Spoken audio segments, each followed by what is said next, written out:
2ാം ക്ലാസ്സിൽ വെച്ച് ഭയങ്കര പനി വന്നു. അപ്പോൾ ഞാനാണെങ്കിൽ രാത്രി കിടക്കാൻ നേരത്താണ് പനി കൂട്ടിയത്. രാവിലെയൊക്കെ എനിക്ക് നല്ല പനി ഉണ്ടായപ്പോൾ ഓർക്കുന്നുണ്ട്. കുഞ്ഞുനാളെ കാര്യങ്ങളൊക്കെ ഞാൻ ശരിക്കും ഓർക്കുന്ന ആളാണ്. അപ്പോൾ ഞാൻ അപ്പനോട് പറയാം, എന്തുണ്ടായാലും ഞാൻ അപ്പനോട് പറയാം. അപ്പം പാടില്ല ചെന്ന് പറയും. അപ്പം ഞങ്ങളുടെ നാട്ടിലാണെങ്കിൽ അന്നൊക്കെ ആശുപത്രിയൊന്നുമില്ല. പിന്നെ ആശുപത്രി പോകണമെങ്കിൽ ഒരു വള്ളക്കാരനെ വിളിക്കണം.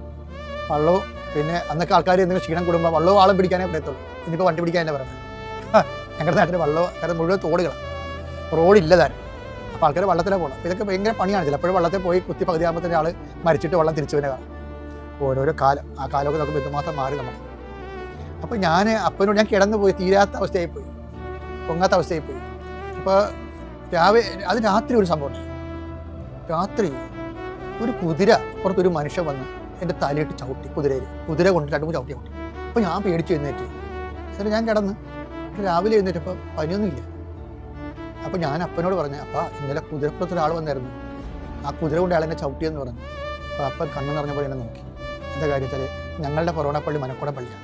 അവിടെയാണ് ഏറ്റവും വലിയ ആൾക്കാരൊക്കെ പോകുന്ന തീർത്ഥാടനം പോകുന്നത്. പുരാതനമായ പള്ളിയാണ്, 9ാം നൂറ്റാണ്ടിലുള്ള പള്ളിയാണ്.